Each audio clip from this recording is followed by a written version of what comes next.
What's going on, NFL fans? It is another edition of the Between the Tackles podcast. I'm your host, Joe. We got Burge and Manish alongside. Manish, do you want to introduce our special guest tonight? Yeah, we're really happy to have NFL Network Insider Tom Pelissero.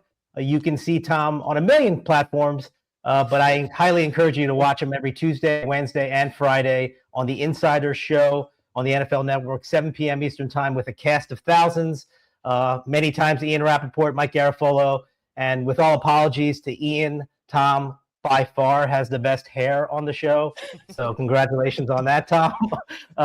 This is not my best hair day here. Like, we're a little flat today. Yeah, well, hey, you know what? Right. Yeah, I would kill for that, but that's a different discussion for a different time. I did want to, talk about your recent article. It's an annual story that you put out. It's one of the most interesting stories of the NFL calendar for me because it's informative, intriguing. It really gives NFL fans and followers an insight into which names they're going to be hearing a lot about in the upcoming head coaching cycle when the season is over. What I found particularly interesting about this, which focuses on, I believe, 24 potential head coaching candidates, is that it's the younger candidates. They fit the Sean McVay archetype you had mentioned in the article, that everyone's looking for the next Sean McVay. What I found fascinating, what I was unaware of, was that since McVay was hired in 2017, more than half of the head coaches that have been hired kind of fit that archetype, under 45 years old, no prior head coaching experience. And that's really the focus of your article. So I wanted to jump right in and talk about the reigning NFL champions, and that's the Philadelphia Eagles. Kevin Patullo, he's come under fire this season. Eagles offense has lagged, coming off an historic season a year ago. So I wanted to get your thoughts, based off of the people that you talk to in the NFL, decision makers, why you think that he could be a quality head coaching candidate in this upcoming cycle. And listen, let's start by framing this, the correct way, which is that, the 24 names, I would anticipate most, if not all, the guys on that list will get a head coaching interview. That's generally how it's played out in the past. Some people have said, well, you get 24 names on there. There's only going to be 6, 7 jobs. Go back to a year ago. The Jets interviewed close to 20 people for their head coaching opening. The Bears interviewed upwards of 15 people. This has become commonplace because of the rules that the NFL has set up, because they want the process to be longer, because they want it to be a diverse process, and because now the early stages of this are all Zooms. And so why wouldn't you just go and talk to a whole bunch of people, get different perspectives, and that's where you've got this, an array of different potential candidates. Certainly the Eagles offense, I don't think it's any secret that they have been inconsistent this season. If you watched that game last night against the Chargers, and listen, nothing's perfect, obviously, but I didn't see, just something where you're obviously like, oh man, the play calling here is so bad. Like, you've got missed passes, you've got dropped balls, you've got some creative stuff like the pitch to Saquon Barkley out of the tush push formation that goes for a big touchdown. But there's just a lot of things where the entire season, it just has never felt like the Eagles are completely in sync. For Kevin Patullo, just in terms of who he is, he came up the way that a lot of people would like, which is he coached a bunch of different positions. He's been exposed to different things. He's had a lot of hands-on training. Obviously, he came over with Nick Sirianni from Indianapolis. He's getting his opportunity this year to be the play caller. And, even before his house was getting egged, he's also then been the target of a lot of the, the anger, the frustration with why isn't this the same team that we saw back in February in the Super Bowl. There's no question that things changed. Kellen Moore went on to become the head coach in New Orleans, and despite their record, I think has done a really good job. Their teams who have faced New Orleans say, the stuff that they're doing schematically is really good. With Patullo working alongside, Nick Sirianni, it's been, a matter of just trying to find their identity. It's a process that's ongoing. You saw Jalen Hurts make some big throws last night. You saw him do some things that you just don't know, why is he throwing the ball in that spot? The fumble after he recovers the ball. There's a lot of different things. I'm not making excuses for Patullo, but spend 5 minutes with Kevin Patullo, talk to people who have worked with him and know him. He has the traits, which is what you're looking for to be a head coach. Is this going to be his year? The fact it's been a bumpy ride for the Eagles don't help him, but I would not be shocked at all if at some point we see Patullo being a head coaching candidate. Yeah, I wholeheartedly agree with you. I know Kevin dating back a decade or so when he was with the Jets, and I remember Ryan Fitzpatrick, who was the quarterback at the time, really effusive in his praise of Kevin, and just talking to Kevin one on one, you can tell that he's got leadership traits, and it is an easy scapegoat. Fans, easy scapegoat, first guy, play caller, get rid of the play caller, make a change here. Well, we don't know the dynamics of the play design. We don't know what the reads were or what the defense was. I'm a big believer in Kevin Patullo. It has been an uneven season without a doubt. And, you'd be disingenuous if you thought things were, coming up roses this year for them. But what I find to be fascinating, Tom, this based on all the research you've done over the past, 15, 20 years, when you're searching for a head coach, it's not as simple as let's just get a guy who's a good play caller. He's going to be the next great head coach. There are real intangible traits, leadership traits that are really paramount to that type of position. And that's why, I think that a guy like Patullo is well deserving to get interviews during this cycle. I just want to flip it over to the other side of the ball on Monday night. Jesse Minter, the Harbaugh brothers have been so effusive in their praise of Minter. I think Jim Harbaugh has been, I think maybe you had mentioned it in your article, the PR guy for Minter for years now, dating back to their time together in Michigan. What do you hear about Minter, and what do you think he could bring to the table as a potential head coach? Well, Minter's one of the guys that I don't personally have a relationship with, but talking to a lot of people within the Chargers organization, people who've been around him at different stops, what you hear is that he does have, like you're talking about, Manish, those leadership traits. He does have, the building blocks to potentially be a successful head coach. I remember last year when I was putting Minter on the list for the first time, which was, he didn't end up getting any interviews, which was surprising to me because Jim Harbaugh had so strongly supported him. But frankly, having a defensive background, being a first-year coordinator, a lot of times those two things can work against you. But when you really dig in, you hear a lot of the positive traits on Jesse Minter. When I reached out to Jim Harbaugh, I remember he sent me like this long text, which is kind of how Jim is, just talking about extolling the virtues of him, and young coaches, fat part of the bat. I remember that was part of the text that he sent me here, because you've got that growth. That's right when guys. Jesse's like 43, 44. So he's right in that area where he does have that volume of experience, in different places. I think that, just to zoom this out to the macro for a second here, we're talking about two names that aren't necessarily going to be on the tip of everyone's tongue in the head coaching cycle, but who is? There's not a Ben Johnson in this cycle. There's not a dialed up, hey, this guy, if he wants a job, is getting a head coaching job this year. We don't have that. I don't think we have a Mike Vrabel either, where everyone thought going in, okay, Vrabel is going to get one of these jobs. The closest thing would be Mike McCarthy. Not every team is going to want a guy in his early 60s who's a third timer, but Mike is one of the most successful coaches of his era. He's won over 60% of his games. He's won a Super Bowl. He went to the playoffs, I think, like 13 times in 18 years as a head coach. If you want the guy who's going to step in, he can build a culture, he can run an offense, he can win at a high level, Mike's the obvious guy. But again, Vrabel's over a decade younger. It was just the dynamics are a little bit different, all of which brings these different names into the mix. In terms of the young guys, I don't know. I couldn't possibly peg it for you. Whether we're talking about a Minter, whether we're talking about some of the other guys, on the list, we can certainly get into here, but there's not like one who I feel really confident about. We're 3 weeks till the end of the season. Like, all right, that guy's definitely getting a job. There's maybe some that have stronger cases than others, and some that are a little bit more of a projection, but you got Mike McCarthy that's out there. Who knows if anybody, goes down the Bill Belichick road. John Gruden, potentially, he's still got a lawsuit pending with the league that's been going through that process. You got some of those other guys who've been head coaches before, Matt Nagy, who made the playoffs a couple of times in Chicago. You got guys like that, but if it's not them, probably, again, historical averages, 3 or 4 of these young guys, first timers under age 45, are going to get head coaching jobs. They're going to be somebody from those 24 guys on my list. I'm pretty confident in that, but I couldn't sit here and tell you which one it's going to be. That's how wide open this cycle is. And I just see these young names on your list here, like Declan Doyle, the guy who's the Bears OC, not calling plays right now there with Ben Johnson.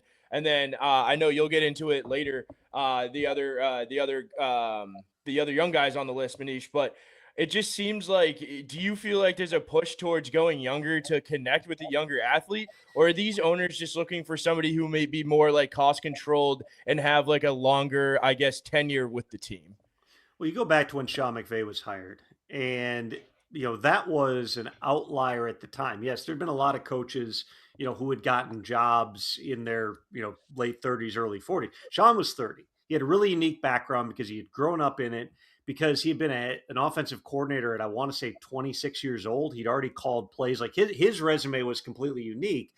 But in going back to why the Rams were willing to hire him, the explanation I got one time was, well, we figured, okay, you're sitting there going, well, this guy's going to be a head coach eventually, but we can't hire him. It's like, well, but wait, if we're hiring a head coach now, we don't want to be hiring again in 3 or 4 years when he's quote unquote ready. Why wouldn't we just hire the guy who's going to be a head coach and do it a little bit early? Like, we want this guy to be here for 5, 10, 15 years. Let's just do it. And so you've seen a mixed bag on that, frankly. I mean, you've seen guys get jobs, early, and it's too big for them, or there's circumstances. Brian Callahan was a guy who was on my list a couple of years ago, and I know Callie, and he's a great guy, and he's really smart, and he'd been around a lot of great quarterbacks in his time. He had a volume of knowledge. He just stepped into a situation where there were a lot of different things that happened.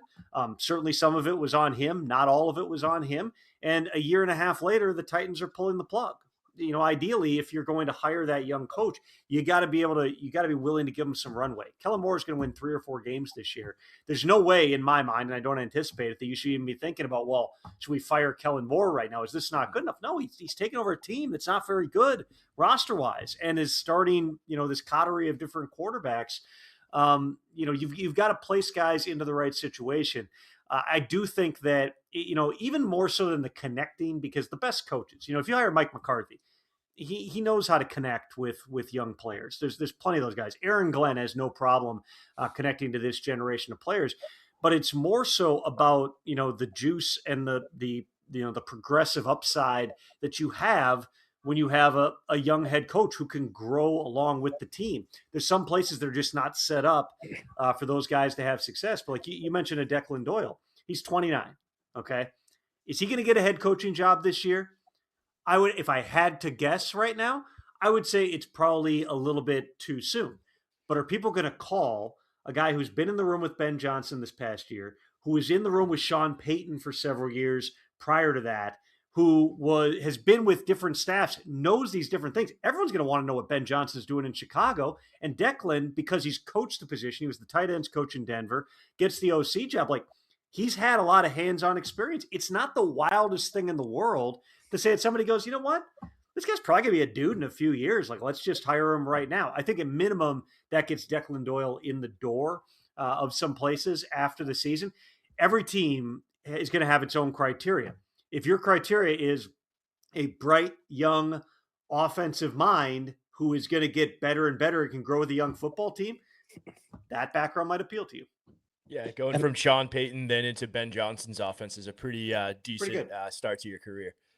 And I just say that if these owners are going to hire these young offensive minds, they have to give them that leash. You kind of said it there. We've talked a little bit on this podcast about how owners are quick to pull the trigger on these coaches, and they end up paying these guys years down the road because they make those decisions. I want to ask you about a guy on your list here that was an interim head coach last year, now is with the New England Patriots as a pass game coordinator, and that's Thomas Brown. I'm a Patriots fan at heart here, probably the homer of the podcast here. It was nice. I guess the one nice thing about being bad for 5 years was that we didn't have to worry about teams poaching our coordinators to go for head coaching jobs like we did for the last 20 years. Given the way that Drake May has developed this year, obviously he has Josh McDaniels as his offensive coordinator and play caller. Thomas Brown had a big factor in that, I would say, simply because of his experience. Mike Vrabel, when they interviewed him for the OC job, like in your article, stated that he was so impressed that they wanted to keep him around. Do you see, he's a guy that's been interviewed multiple times over the last few years. Do you see him getting a realistic shot at a head coaching gig this year? Well, the fact that the Patriots are good definitely helps. I mean, it's the same part of the same reason I've got 3 guys from the Rams on the list, because, all right, you're going to go, all right, it's the winner, it's the team that's good. somebody's got to be doing something right there. So, let's talk to some of those guys. But Thomas is in a different category because, as you mentioned, he's had head coaching interviews on several occasions in the past. He had a really tough situation last year with a Bears team that had already fired the OC. Then they put him into the play calling job. Then like 3 weeks later, he's the head coach of the team. They went to Lambeau in the final game of the season and beat the Packers in the first time in forever. I remember Sean McVay, at one point talking about Thomas is one of the greatest competitors I've ever been around. And those two competed back when they were high school kids in Georgia. Thomas was a really good running back in college. He was drafted. He suffered a brutal injury. He basically got horse collared in a preseason game and never got his opportunity to play in the NFL. But another guy who you spend a few minutes around, you go, okay, this guy's got the traits. He's got the juice. You can envision him at the front of the room, but you've got to want to have, that style of coach. Like Thomas, I think realistically would not be coming in as, all right, he's going to be the play caller and he's going to be the head coach. He's probably going to be we're setting the program, hire really good coordinators underneath him. And that's how you're going to build. And that's not to say Thomas couldn't be a good play caller someplace, but just his skill set is probably a little bit different. And we've seen other head coaches in recent years who have also found out that their best skill set is not, trying to do everything. The Eagles didn't take off until Nick Sirianni handed over the play calling duties to Shane Steichen. Mike McCarthy's done it both ways. To go back to that example where, he called it almost his entire time in Green Bay, goes to Dallas, Kellen Moore is there. Kellen's got the relationship with the quarterback. He had Kellen call it for a few years and they were really good. And then it became the right time for Kellen to move on and go do something else with at that time, the Chargers. Mike took it back over. There's different ways that you can do it. It's all about reading the people in the room, knowing that Thomas has been, with Sean, with the Rams. He was stuck in 2 disaster situations in a row. Carolina in Frank Reich's half a year, and then Chicago when Eberflus got fired. He was in some tough spots, but he knows, he has a good feel for people. He's got a really good feel for how to build the program. Is this the year for it? I wouldn't be surprised at all if Thomas Brown gets an interview, and that's what it takes in a wide open year like this. You just don't know what direction somebody's going to go. No, there's only 2 open spots right now, the Giants and the Titans. Like you said, you use that same verbiage to lead off your article with one of the more wide open coaching searches in recent history. Do you think there are any locks to kind of go by the wayside? I know we're not calling for people's jobs anymore, but do you think there are any interesting situations that might open up? Well, I mean, there's certainly, situations. I mean, just look at the records around the league. The Falcons are going into a game on Thursday night. They're already eliminated from playoff contention. They put a lot into this season, including trading next year's first-round draft pick to go get James Pierce Jr. You rewind it a year. The big swing on Kirk Cousins followed 6 weeks later by a big swing on Michael Penix to this point. And we'll see. Penix has a while left. Cousins is probably going to be someplace else in 2026, but neither of those big swings has worked out. Any time that you have a team that has not made the playoffs in 2 consecutive years with a veteran coach, or I would say 3 years with a young coach, you're kind of in that position. What does Arizona do? I think that if you look at the way that they've been gutted, particularly on offense with injuries, it's hard for me to sit here and pin that on coaching, especially because they were in all those games early on. But, you lose 10 out of 11. Obviously there's always going to be, eyeballs on the situation. The Raiders too, that situation has not gone their way just in every possible regard this year. Are they once again going to pull the plug after 1 year on a head coach? I would tell you this, we're sitting here 4 weeks, 4 games left for all these teams.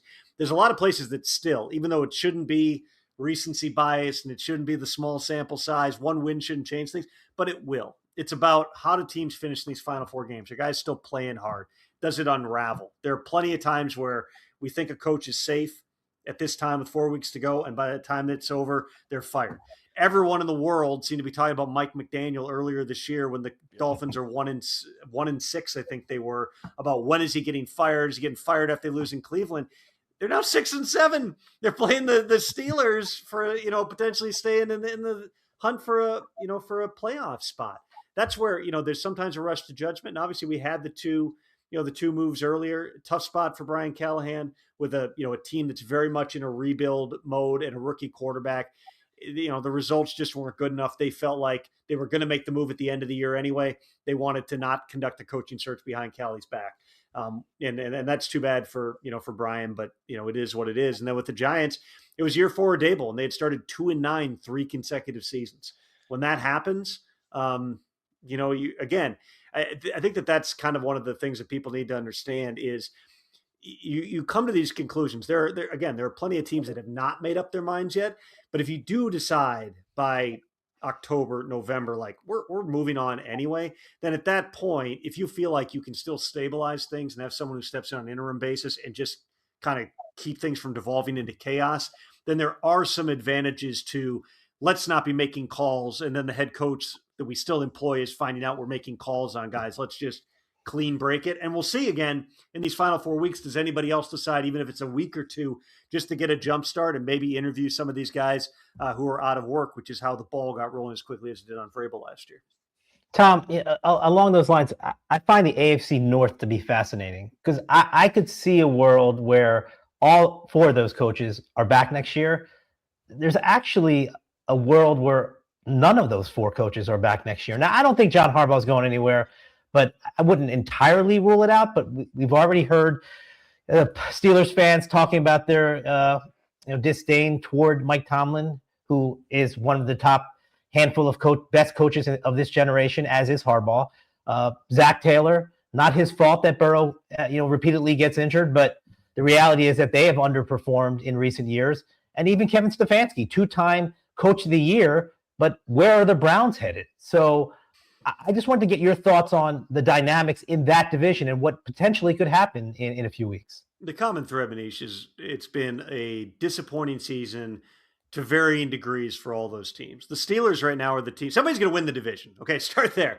The Steelers are 7-6 after beating the Ravens last week. Mike Tomlin hasn't won a playoff game since the Obama administration. I mean, the reality is they just haven't, as much as they're always in it.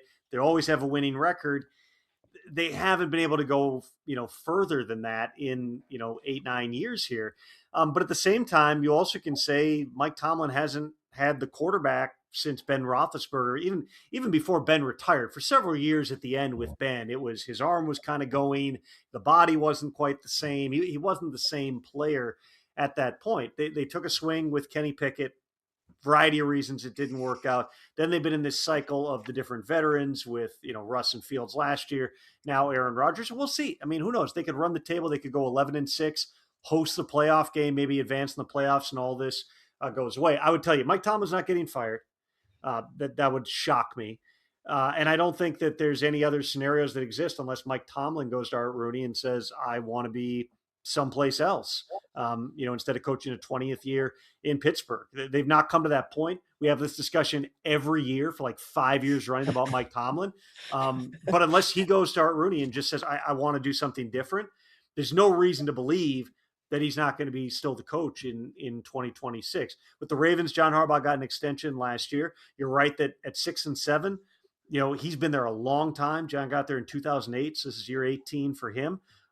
That's a really, really long run in one spot. But Steve Bisciotti, similar to Art Rooney, has been a believer in the continuity of it. If this goes totally sideways and they go 6-11, you never know. But John Harbaugh is on that short list of coaches that if he wants to keep coaching and somehow did end up not being the Ravens coach anymore, he'd be immediately a top candidate on the market. I don't think Zach Taylor's going anywhere for some of the same reasons that you said.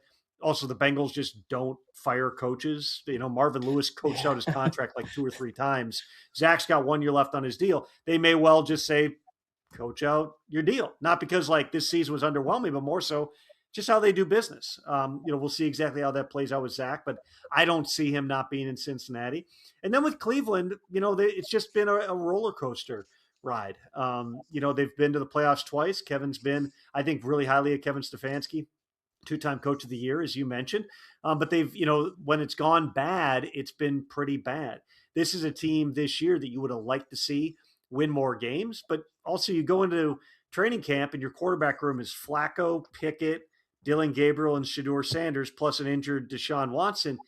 You kind of know you're in a transition phase right now. I will say, I think that, Stefanski's gotten way too much grief for how the quarterback room has been handled this season. You're trying to do the best by everybody in the room, and particularly the development of your young players. Whether it was Dylan Gabriel, whether it was Shedeur Sanders, by not playing those guys out of the gate, you're protecting their development. No quarterback, much less a guy throwing, third, fifth round, should be like, I need to start in week 1, or, just trade me to someplace else. Like, you need time, man. Like, you got to, both those guys came, from offenses and play styles where, there were things they needed to work on. With Dylan Gabriel, he had, the innate processing ability, but he came from that, that offense at Oregon where there's a huge transition. With Shedeur, he's really accurate. He's really tough, but he's also a guy who, he did hold the ball in college. He would take these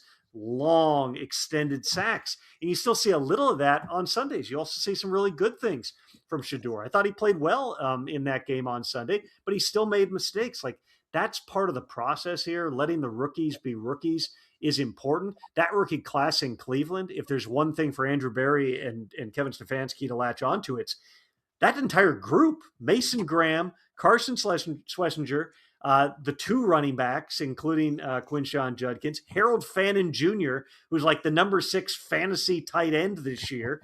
They've found a bunch of really good guys. That's your young core, but it's going to take more drafts like that to get it where you want to go. They got a ton of resources, an extra first-round pick in 2026.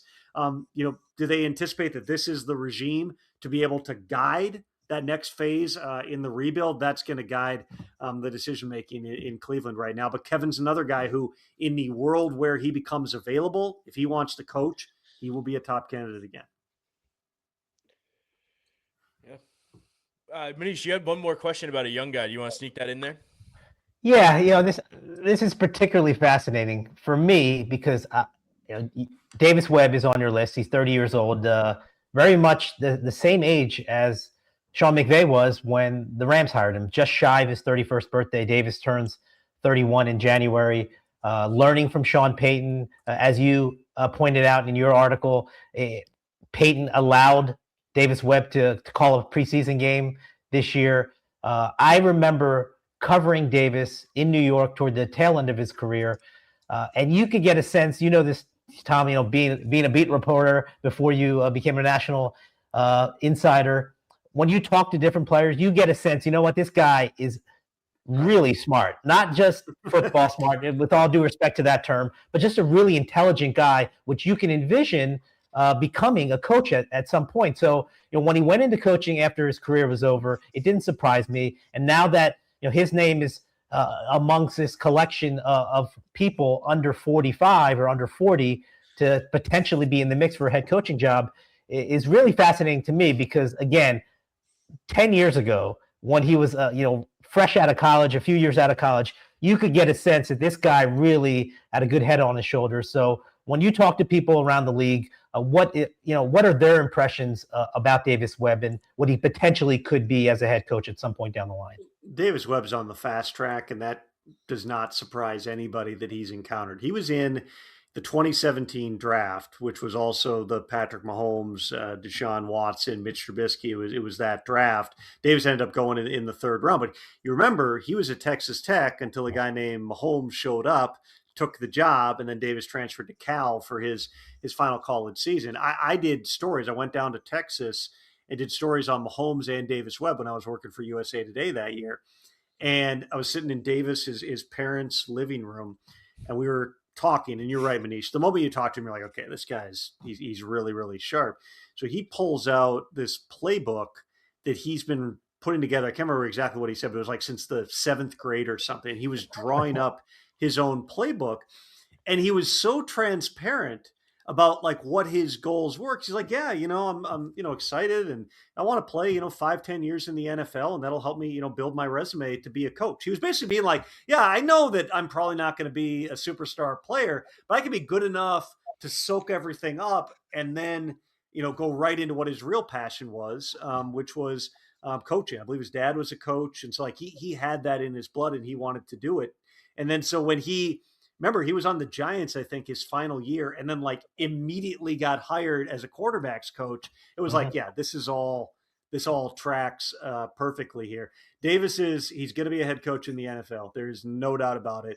I think that there could be at least one head coaching interview based on my conversations for him this year. I also believe that he's going to be a hot offensive coordinator candidate going into this offseason. The Broncos, even though their offense has been, kind of up and down, there have been some bumps, and they're still figuring out some things with a pretty young wide receiver group there.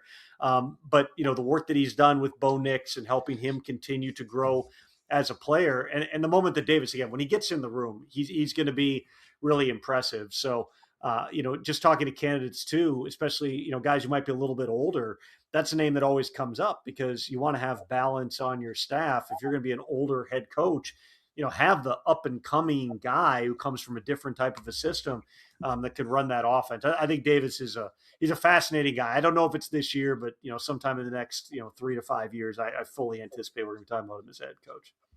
Tom, I want to get your thoughts on the Giants. First, let me just kind of backtrack to what you said earlier, mentioning Mike McCarthy, and I'm really glad that you did because I view McCarthy as the Larry Brown of NFL coaches. And if you know anything about the NBA, Larry Brown had a long-standing reputation of coming into a program that was struggling, building that program up. Maybe he didn't win the NBA championship every year, but he got them to relevance. He stabilized that franchise. And when I look at the New York Giants, I feel as if that is what they need. They've gone on hard times now for almost a decade.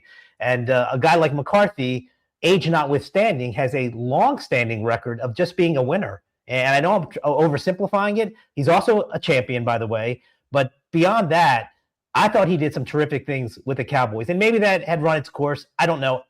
I personally thought he got a raw deal there. Should have stayed. But regardless, I do think that he deserves an opportunity. And I think that the Giants would be a great place for him. But if they do decide to go with one of these younger coaches, there's two guys that are really fascinating to me on both sides of the ball. I want to get your thoughts. One is on the defensive side, Chris Shula, defensive coordinator for the Rams. I think he could be a good fit from everything I've heard about, his leadership traits. And then the other one is Clint Kubiak, coming from a football family, Gary Kubiak, by extension, Mike Shanahan principles. You're seeing in Seattle that Sam Darnold has picked up where he left off in Minnesota, in large part because of his skill set, but also the guidance of Kubiak. I want to get your thoughts on those three guys. How do you think those three guys, each guy would fit if they were, in fact, to take over in New York? Well, go back to the 2020 coaching search that the Giants ran, which I believe was ended up with the Joe Judge hire.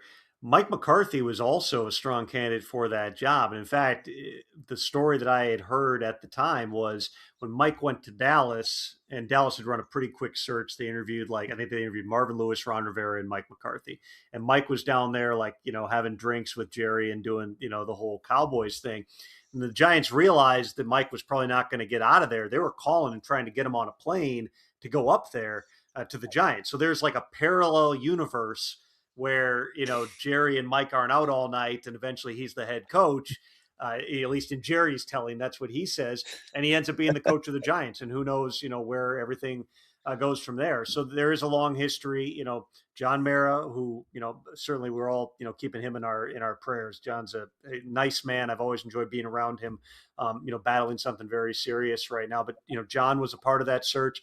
Kevin Abrams was a part of that search, who's still in the Giants organization. Dave Gettleman is not there anymore. It's now Joe Shane. Joe and Mike don't really know each other. But if you were looking for, we need the stable guy who, as you said, Manish, has won. I mean, I want to say he made the playoffs 13 out of 18 seasons, over 60% wins in his career.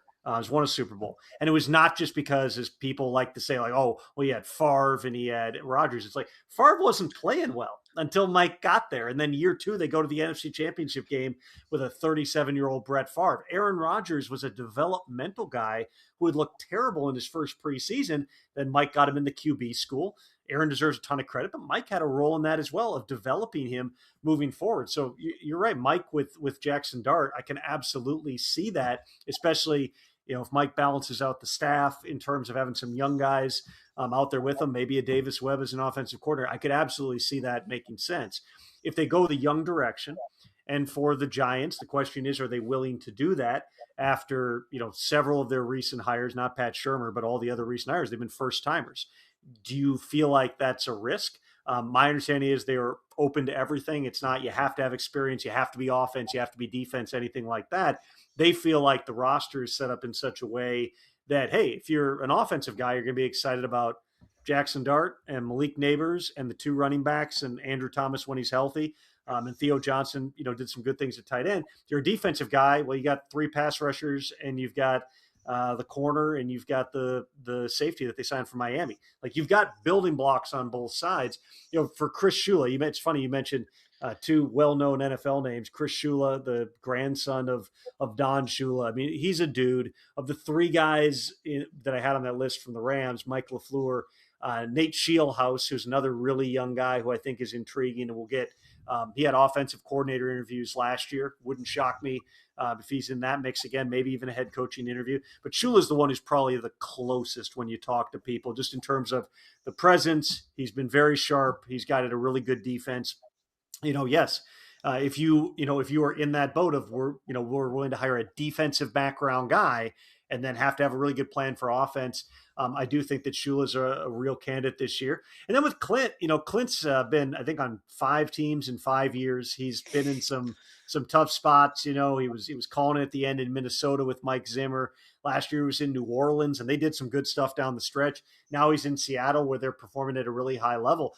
If you're just looking for the guy who's having the success, Clint checks all those boxes. There are some guys who there's more to it here, and maybe a guy is just a really good coordinator, not a head coach. That's what people will be trying to find out about Clint, because he is I don't know him well personally, but everyone around him says he is very, very flatline in terms of the personality. Like, how's that going to come across? He'll get fired up at times, in meetings, but he is very, very calm in terms of his demeanor, which is an asset, I think, as a play caller. But how is that going to play in the meeting? Are people going to feel him enough that they feel like, the command would work at the front of the room as the head coach? That's what people will be trying to figure out. But again, all these guys, man, I think that the majority of them, may not be 24 out of 24, but I would be willing, I can't bet, but I would be willing to friendly wager $0 that somewhere 16 to 18 of these guys end up getting head coaching interviews. It'll probably be 30 to 35 names overall get head coaching interviews. That would be in line with recent historical averages. And so all these names we're talking about, most of them, I think, are going to end up getting interview slips, and then we'll see exactly where that goes through the course of January. Well, you can catch Tom on NFL Network on the Insiders. Tom, I can't thank you enough for coming on, taking time out of your day to jump on with some guys like us. I appreciate it, man. You got it, fellas. Appreciate you having me. What a great interview we just concluded with Tom Pelissero of NFL Network. Excited to have him on. Hopefully he comes on in the future. Unbelievable get for us. That was a pretty unreal interview. Yeah, pretty crazy that he took the time out of the day to come talk to us. I am absolutely thrilled with how that went. Yeah, we did just jump right in the picks here. We don't want to keep everybody. I know everybody doesn't drive 2.5 hours to work, so let's keep it tight here. Let's jump into our rankings. We'll start at the bottom here. I give my analogy every week, my Packers analogy of the sports car. Sports car's finally tuned. We got some nice thick tires on it. We're gonna have them at 5th at the power rankings this week. Yeah, they finally put it together. Jordan Love looked good. The defense was buzzing. That front 7 is scary when Micah Parsons gets going. They have a pretty good ground attack. They have a bunch of good wide receivers. Yeah, I don't know. The Packers seem to me like somebody when they get going, and it's a really young team. So this might be that year where they maybe underachieve talent-wise, but still get a lot done. And then years to come, they'll be an absolute problem. Yeah, spoiler alert. I'm big on the Packers right now. We'll get to that when we start talking about our picks. All right, who's number 4, Manish? I'm going with Seattle. There's a yin and yang to Seattle. They beat up on a pretty bad team last week, but they are 10-3. I think in the toughest division in football this season, the NFC West. What I find to be interesting about this team is that they're explosive offensively, with Sam Darnold picking up where he left off in the regular season in Minnesota last year. Top 5 scoring team, but they're second in giveaways. And Darnold actually leads the NFL with 16 turnovers. So they'll be a fun team to watch in the postseason. You would anticipate they would make the playoffs. An explosive offense, but a little loose with the ball. All that being said, at 10-3, I think they're deserving of the number 4 slot in our rankings. Yeah, I feel like this is also another one of those sports car teams where, like, if Sam Darnold's not turning the ball over and playing well, and that defense is getting stops, I feel like they're a really tough team to beat. They've got we've said it before. They've got like a two-headed monster on the ground. They've got an unbelievable pass catcher in JSN, and when Darnold's spinning it right, I don't know. They're a complete offense, and then their defense is scary as well. I think there's an outside chance that they end up winning that division up there. I mean, they've been playing right with the Rams. They're keeping pace with them, and all it's going to take is for one game to go their way, and the Seahawks going to be at the top of that division. So I'll move it right along to number 3 here. It's the Pats, unjustifiably dropping a spot because they were sitting at home on the couch for their bye week. Didn't get to play this week, but because the Broncos end up beating, spoiler alert right there, Broncos end up beating the Raiders, they end up surpassing the Pats. They do have the tiebreaker advantage over the Patriots, but this Patriots team is absolutely rolling. They are, again, you can beat the dead horse, however you want to say it, about the schedule. Jeez, but this leave team, that dead horse alone, dude. well, I'm not beating that dead horse. I won't be that guy. But the Patriots are coming off before their bye week. The Giants, they went out, they were playing physical. They probably the most physical I've seen that team play all season, and they absolutely blow the doors off the Giants. We're going to learn a lot about the Patriots over the next couple of weeks. They got the Bills, big divisional matchup, hat and t-shirt game for the Patriots if they're able to win this one out at home. And then the Ravens, which just got flexed to Sunday Night Football. So probably arguably their 2 toughest tests of the season right now, playing in December. This is the time where, the champions are made and the pretenders fall back to the pack. And this is the Patriots' opportunity to really kind of assert themselves in the AFC. Yeah, I feel like critical week for the Patriots. I feel like if you go out there and get stomped at home by the Buffalo Bills, who are admittedly hotter than a pistol right now, I don't think it's not a good look. I think the Patriots need to be competitive this week. It's encouraging to see the last game that they had, like a really prime. I want to say prime time, but like a legitimate matchup with the Bucks. They were up to the test. I know the Bucks were a little bit banged up, but they looked like the Patriots came out in that one. The Patriots came out really well, like you said, came out shot out of a cannon versus Giants. Hopefully, those are all positive signs. Mike Vrabel off of a bye in with Tennessee had a winning record and was extremely successful out of the bye down there. 6-0, I think. Yeah, so I think all signs point to this game being a competitive game, but there's a lot of pressure on the Patriots, and we're gonna see if their pretenders are for real. But body of work right now, how they're playing ceiling wise, I think they're one of the best teams in the league. Manish, do you want to throw a little cold water on that? Or do you want to just jump into our number 2 team? No, I'm not going to throw any cold water on it. No, we've had much discussion early in the week about who should be number 2, who should be number 3. Broncos, Patriots. A week ago, we had the Patriots at number 2. They were the number 1 seed in the AFC. At that point, they were the only team with 11 wins. Well, none of that is true now because the Broncos have joined them as an 11-2 team. Also have not lost since September, which is really mind-boggling to think about. And currently, the Broncos are the number 1 seed. Full disclosure, if you look at the final month of the season, Denver is going to have a tough road here. They've got the Packers, big test at home. What they have going for them is that they are undefeated at home this season, but still going to be a tough test against the NFC North leaders. Jacksonville, another team that's been exceptional over the last several weeks. In 2 weeks, and they got Kansas City, who may not make the playoffs, but they're still Kansas City, so they're not a layup. And they finish off against another team that has a ton of wins this year in the Chargers. So it's going to be a tough final 4 games. They are squeaking by bad teams. I fully admit the last 2 weeks have not been particularly impressive when it comes to style points. They get none, squeaking by the Commanders, and then last week beating a terrible Raiders team by a touchdown. All that being said, as I have previously mentioned, they are playing with fire because they do not really have a semblance of a running game. Bo Nix, 3rd in the NFL in pass attempts. The good news for them is that he's 3rd in the NFL in completion, so he's been fairly efficient in that respect, but they can't be one-dimensional for as good as their defense is. If they can't get any semblance of a ground game going when it matters most, they'll be a one-and-done team if they don't get that number 1 seed. I feel like the Broncos are one of those teams who's just really good at leaning into their identity right now, right? They have a really solid defense with a young, exciting quarterback. They're all behind Sean Payton.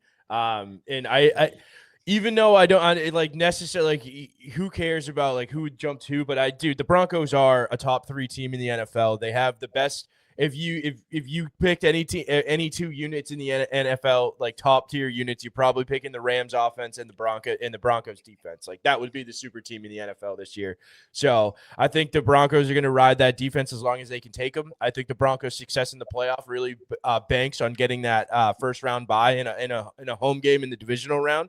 Because, like you said, Manish, they are undefeated at home. Having a good defense in Denver in that stadium, Mile High, is always going to be an advantage. So, as a Pats fan, I would love the number 1 seed and not have to go up there and play them in January. Yeah, it's the home field advantage for me that scares me with Denver. Anybody has to go there. Like we said it last week, we don't need to keep going on it, but that home field advantage is going to mean a lot if Denver gets it. Dude, I also saw a stat somewhere where the Broncos have 11 more sacks than the next closest team, and if they stay on pace for their amount of sacks they get per game for the rest of the game, they'll have the most sacks since like the 1985 or the 1986 Bears. Like it's just an insane pass rush. I just want to. Sorry, Bears is messaging me. I can't look at 2 things at once, dude. If I tried to chew bubblegum and walk, dude, I'd end up flat on my face, dude. But I'm just going to jump into number 1 team, dude. It's obviously the Rams. I don't know. What else do we say about this team? They took a bad team to the woodshed this weekend. They're going to be the number 1 team until somebody legitimately knocks them off. Yeah, a bad loss to the Panthers. That's one thing, but they're still the number 1 seed in the NFC. They're still the number 1 on a lot of other power rankings, and they're going to be number 1 on our power rankings until we have a legitimate reason to move them. And I don't think that reason has come along yet. Nope, it hasn't. And we're going to find out a lot about them over the next couple of weeks with their matchups with the Lions. And then the big one, like I just mentioned with the Seahawks, could be for divisional seeding there, the Seahawks in 2 weeks. So we'll learn a lot about them then.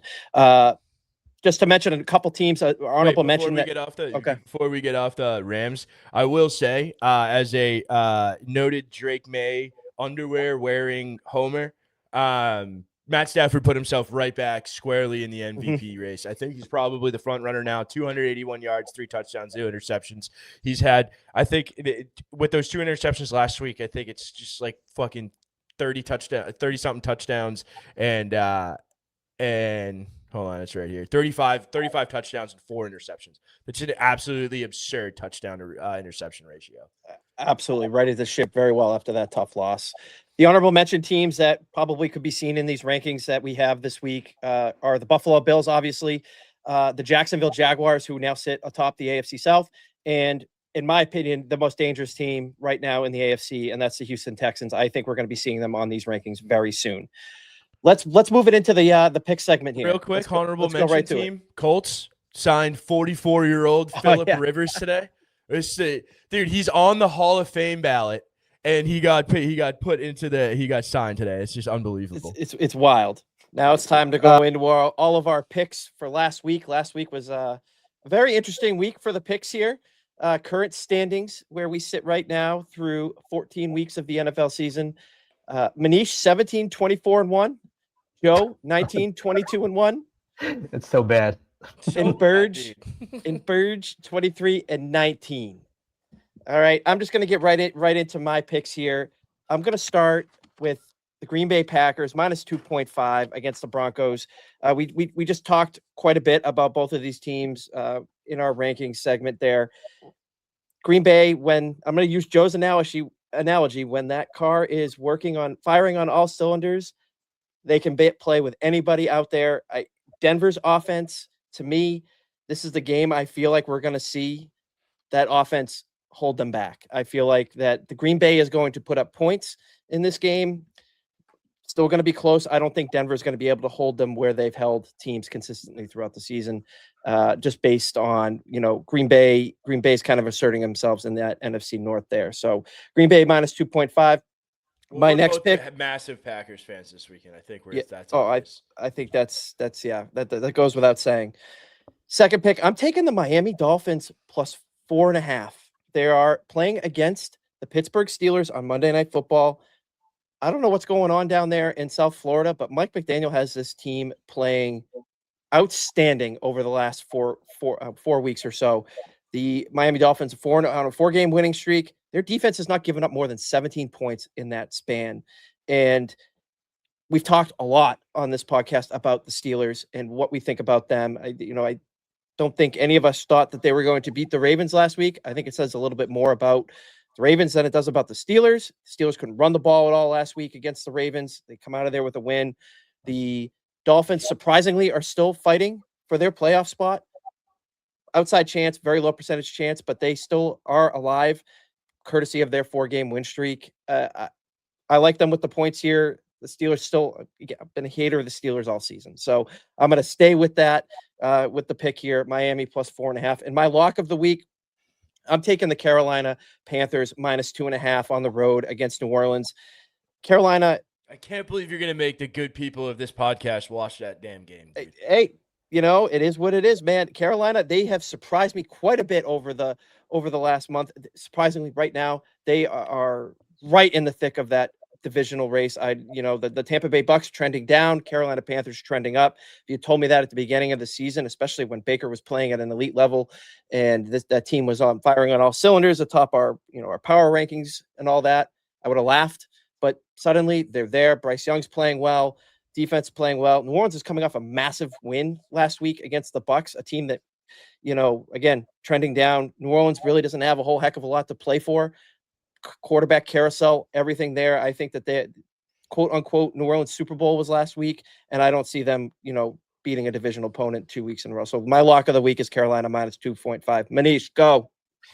I'm going with the Bengals. Their playoff chances are dwindling by the second. They're not officially eliminated yet at 4-9, but they are playing the Ravens after beating the Ravens handily about 2.5 weeks ago.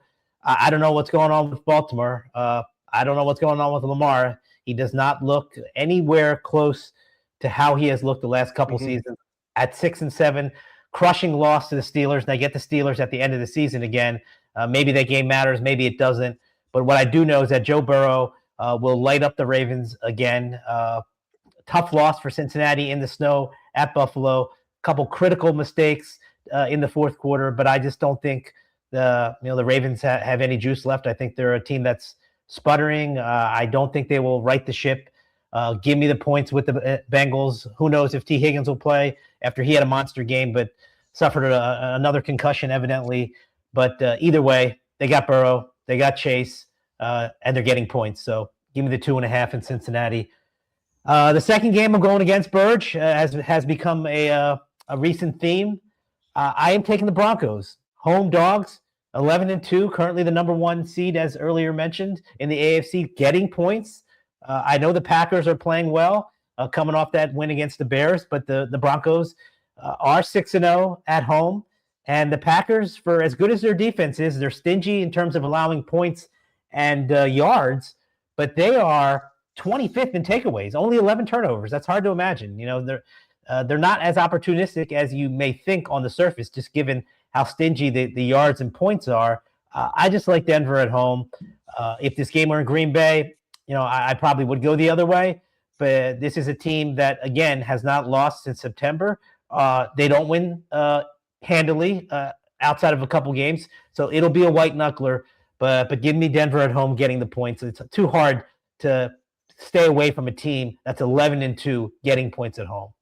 And my lock, a couple weeks ago, I think I said lock of the season. I'm going with lock of the lifetime in this game. Oh my God, dude. Lock of my lifetime. I am taking Buffalo Bills on the road, giving a point to the 11-2 New England Patriots. Now, I say that for a number of reasons, not because you guys are completely biased Patriot homers, but because it is very difficult in this series for Buffalo to get swept. They haven't been swept by New England since 2019 when somebody named Brady and Belichick, were roaming the sidelines. Those guys are long gone. No disrespect to Mike Vrabel and Drake May, but I think this is a real revenge game. The Patriots, big win in primetime earlier in the season, week 5, I believe, in Buffalo. I do not see them sweeping the Buffalo Bills. Josh Allen playing like an absolute beast. There may be some people on this podcast who want to poke holes in his game, but the bottom line is 34 total touchdowns. You had mentioned earlier, Joe, that I believe Matthew Stafford has 35 passing touchdowns. Well, Josh Allen, 24 passing touchdowns, 12 rushing touchdowns, including that ho-hum 40-yard touchdown run last week against the Bengals. The guy is an absolute terror on the field. He's not going to win MVP this year. He's still the best quarterback in the NFL. I'm sorry, Patrick Mahomes. I think it's Josh Allen now. He will not allow this team to get swept by the New England Patriots in a game that the Bills absolutely need. They've been white hot. I love the pick. I think it's going to be an incredible game. It might be the game of the year. I think this comes down to the last few minutes, and I'm taking my chances that the Bills are going to win this one.